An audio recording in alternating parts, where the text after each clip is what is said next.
Most guys think flirting is this complicated skill you either have or you don't. The truth is the stuff that actually makes a woman feel drawn to you is usually so simple that you either ignore it or overthink it until it loses all its natural charm. Flirting at its core is not a performance, it's communication with playfulness, confidence, and a sense of emotional awareness that draws people in effortlessly. In this video, I'm going to walk you through 15 tiny shifts that make flirting feel easy, natural, and genuinely enjoyable, and the last one is so simple that most men never use it, even though it changes everything once you understand it.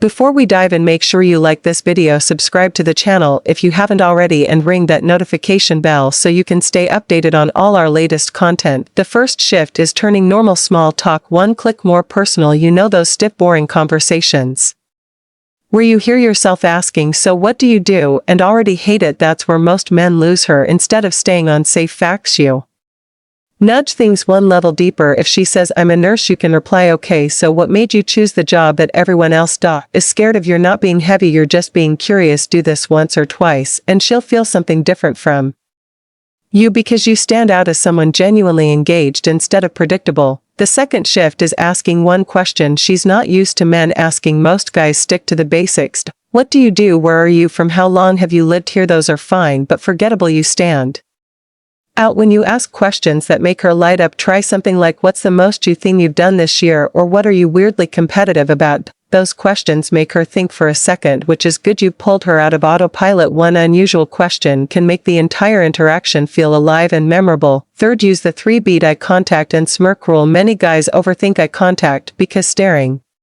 feels creepy and looking away feels weak. Instead of analyzing it, use a simple rhythm. Hold eye contact while she's talking, look away briefly to the side, then bring it back with a small smirk. That's it. It makes you look calm, confident, and in control, not intense or needy when you say something playful. Hold her gaze one extra beat before smiling. She'll feel that spark of tension in a good way, and you'll start to feel more grounded in the moment. Fourth, compliment the impact she has on you, not her looks. Most men believe they need the perfect line about her eyes, her body, or her outfit. You don't. Instead, focus on how she makes you feel. Say, "You're trouble. You know that I already feel like I'd get talked into things around you," or "You have very disarming energy.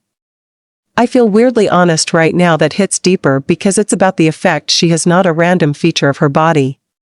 Complimenting her impact instead of her appearance separates you instantly from every other guy who sounds copy-paste. Quick pause. If you're using this to genuinely improve your interactions with women, you're already ahead of most men watching. Type "ready" in the comments so I know you're one of them. Fifth, playfully disagree instead of automatically agreeing. You've been told to be nice, so you keep saying yes to everything she mentions. A show, you say, "Yeah, I love that." She mentions a city, you say, "Yeah, it's great." You disappear into the background. Instead, lightly push back. If she says, "I hate mornings," you can say, "Then we're already incompatible. I'm one of those annoying 7 a.m. people." Say it with a half smile so she hears the tease, not rejection. This single shift stops you from feeling bland and forgettable. Sixth, turn random moments into you and me against this moments. You don't need perfect lines.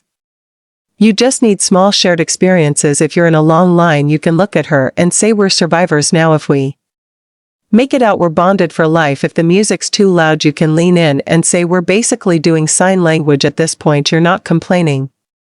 You're creating a tiny alliance. She feels like it's the two of you versus the situation, and that's where connection starts feeling fun and natural. Seventh, drop casual next time seeds instead of directly asking for a date. Most guys overthink how to ask her out without making it weird. Keep it lighter. While you're talking about food, you can say, "Okay, next time you're picking the place." Clearly you've got strong opinions. Or if you're talking about a movie, say, "We're clearly reviewing that together." At some point you're not locking it in, you're just planting the idea that seeing each other again is already expected and comfortable.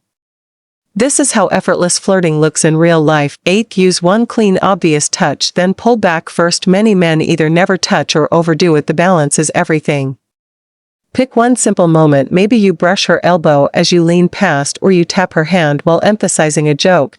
Then you pull back first and keep talking like it was no big deal. If she liked it, she'll often lose the gap later. Get this wrong and it feels forced. Get it right and suddenly everything feels charged in the best way. Ninth, be the one who ends micro interactions on a high note. You tend to cling to Conversations that are going well because you're scared it won't happen again that makes things drag instead. End small moments while they still feel good. Say, all right, I'm going to grab a drink, but I'm coming back to hear the rest of that story. Then actually leave. It shows you have control, options, and awareness. She'll remember the feeling of wanting a little more from you, which builds attraction naturally. 10. Text in one vivid line instead of dumping a paragraph over text. Most guys think more words equal more interest. For women, more words usually mean more pressure to reply. Keep it light instead of sending your full day's recap. Try something visual and short, like just saw someone walking a cat on a leash and I feel like you'd have opinions, or call back something she said just past a coffee shop that smells like your personality in a cup. It's simple, visual, and easy to respond to. 11th. Match her openness. Then go one layer deeper. You either overshare too fast or stay surface level until she loses interest. Use her tone as your guide. If she shares something about her family, you share something similar and add a small reflection. For example, yeah, my family's chaotic too. I secretly like it though. It trained me to find the calm person in any room. You've gone slightly deeper without dumping emotional baggage. That's what creates real connection. 12th. Casually name the vibe out loud. When it feels good, you feel something happening, but you don't say it, so it just fades. When the energy feels fun or easy, name it. Say, this is fun. I didn't expect to laugh this much. Or, okay, this is dangerously comfortable for people who just met. You're not declaring feelings, you're just putting words to what's already there. That small boldness makes the moment feel intentional, not accidental, and she'll relax even more around you. 13th. Use selective attention in groups. To show interest in groups, you either ignore her completely or focus only on her, which looks needy. The key is balance. Stay engaged with everyone, but when she talks, give her slightly more attention. Maintain eye contact. Ask one follow-up question. Maybe use that same smirk again when someone else makes a joke. Glance at her reaction first. You're not isolating her, you're subtly showing her that she's the one you're tuned into. 14th. Treat awkward moments as shared jokes, not emergencies. You panic when something awkward happens, you talk over it.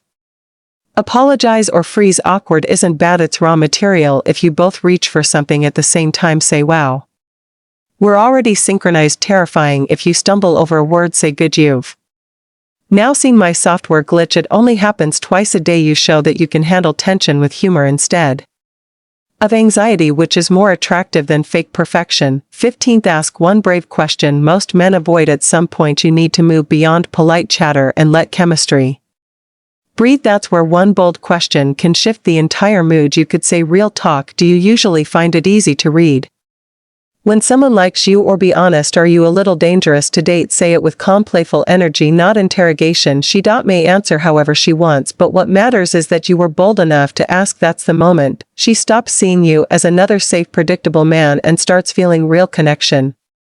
Flirting with women really is this simple. It's not about memorizing perfect lines, it's about adjusting small details in how you talk, look, and respond. Start using just 2 or 3 of these, and you'll feel the energy of your interactions transform. Keep it light. Keep it genuine, and let simple become your new advantage, because the truth is, women aren't looking for a flawless performance. They're drawn to a man who feels at ease in his own presence, who knows how to create comfort and tension at the same time, and who can communicate confidence through subtlety rather than effort. So what's next for you? Discover the hidden traits women actually find attractive, or learn the kind of flirty questions that create instant spark. Thanks for watching, and remember to like, comment, and subscribe for more content that helps you connect naturally and authentically.